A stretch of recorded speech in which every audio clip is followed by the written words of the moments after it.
পরপর বিভিন্ন হাসপাতাল এবং স্বাস্থ্যকেন্দ্রে অপরাধের ঘটনা। রাজ্যের সমস্ত মেডিকেল কলেজ ও হাসপাতালের অধ্যক্ষের সঙ্গে মুখ্য সচিবের বৈঠক। নবান্নের বৈঠকে থাকবেন সব জেলার জেলাশাসক এবং পুলিশ সুপাররাও, এমনটাই খবর সূত্রের। এই বৈঠক সম্পর্কে আমাদের আরো বিস্তারিত জানাবেন, সঙ্গে রয়েছেন প্রতিনিধি ঝিলম করঞ্জাই। ঝিলম, এই বৈঠক সম্পর্কে তোমার কাছে এখনো পর্যন্ত কি খবর রয়েছে? কখন শুরু হবে এই বৈঠক? যেটা জানা যাচ্ছে যে কলকাতার সমস্ত মেডিকেল কলেজগুলো রয়েছে সেখানকার প্রিন্সিপালদের নবান্নে আসতে বলা হয়েছে 11:15টার মধ্যে। ইতিমধ্যে প্রত্যেকে চলে এসছেন। এর পাশাপাশি প্রত্যেকটি এই যে কলকাতার যে সরকারি মেডিকেল কলেজ তাদের ভাইস প্রিন্সিপাল সহ কলেজ কাউন্সিলের যারা সদস্য তারা ভার্চুয়ালি এই বৈঠকে কানেক্টেড থাকবেন। এটা কলকাতার ক্ষেত্রে জানা যাচ্ছে। স্বাস্থ্য ভবন থেকে স্বাস্থ্য সচিব, স্বাস্থ্য শিক্ষা অধিকর্তা, স্বাস্থ্য অধিকর্তা এবং বিশেষ সচিবরা তারা উপস্থিত থাকবেন এই বৈঠকে।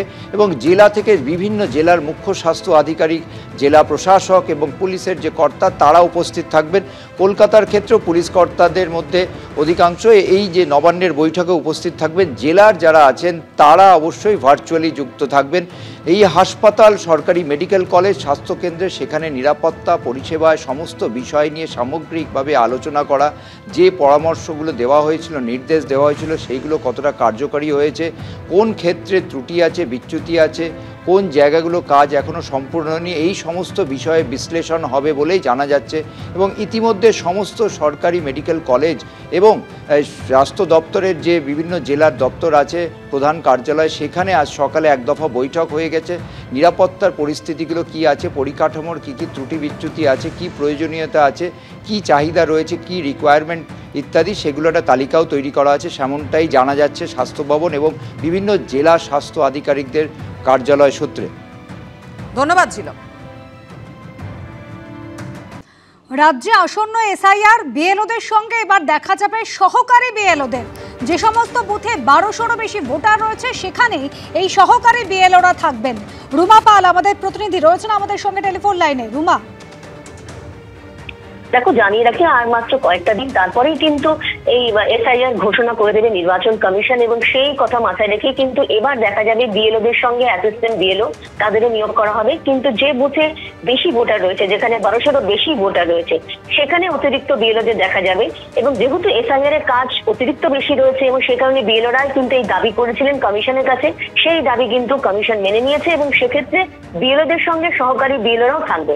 এবং আরো একটা বিষয় বলে রাখি, যেটা আমরা আগেই জানিয়েছিলাম, যে বিএলওদের ক্ষেত্রে কিন্তু নির্বাচন কমিশন অনেকটাই তাদের যে দাবিগুলো রয়েছে এবং তাদের কাজ করতে যাতে অসুবিধা না হয় সেটা কিন্তু অনেকটাই স্বস্তি দিচ্ছে। যেমন বিএলওরা কিন্তু তাদের নিজেদের যে অন্য যে কাজ রয়েছে সে কাজ তাদের করতে হবে না এসআইআর এর কাজের সঙ্গে যুক্ত থাকলে। অর্থাৎ যারা যদি শিক্ষকতাও করে থাকে সেক্ষেত্রে সেই যতদিন তারা এই বিএলওর কাজ করছেন এসআইআর এর সময় প্রায় মাসখানেকের মতো, ততদিন কিন্তু তারা শুধুমাত্র এসআইআর এরই কাজ করবেন। যেমন সেক্ষেত্রে স্বস্তির নিঃশ্বাস ফেলতে পারে বিএলওরা। অন্যদিকে অবশ্যই বিএলওদের সঙ্গে অতিরিক্ত বিএলও থাকবে, তাদের নিয়োগ করা হবে। সেই জন্য কাজটা অনেকটাই দ্রুততার সঙ্গে এগোবে এমনটাই মনে করা হচ্ছে। আর মাত্র কয়েকটা দিনেরই অপেক্ষা, কারণ যেহেতু 27-28 তারিখে সারা জেলা জুড়েই কিন্তু বিএলওদের চূড়ান্ত ট্রেনিং এর বৈঠক রয়েছে।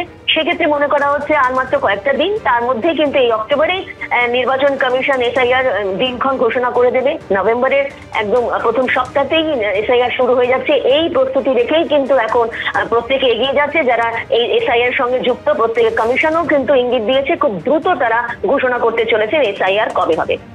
রুমা, সঙ্গে থাকো। যেরকম জানা যাচ্ছে এবার বিএলওদের সঙ্গে সহকারী বিএলওরা তারাও কাজ করবেন। যে সমস্ত বুথে বিশেষ করে 1200-রও বেশি ভোটার রয়েছে, অর্থাৎ অতিরিক্ত ভোটার রয়েছেন, সেখানেই সহকারী বিএলওরা তারা থাকবেন।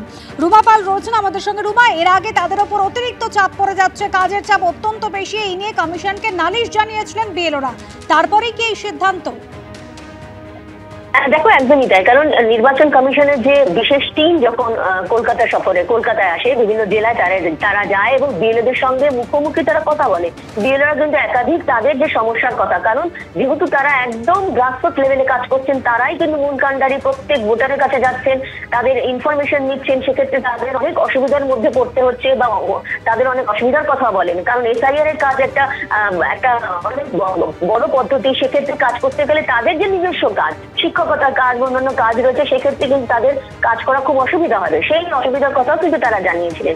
সেক্ষেত্রে কিন্তু এবং তার সঙ্গে সঙ্গে এটাও ঠিক কোনো কোনো জায়গায় তারা রাজনৈতিক পাপের কথাও বলেছিলেন। নির্বাচন কমিশন এখন বিএলওদের স্বস্তি দিতেই কিন্তু একাধিক পদক্ষেপ নিচ্ছে। ধন্যবাদ রুমা।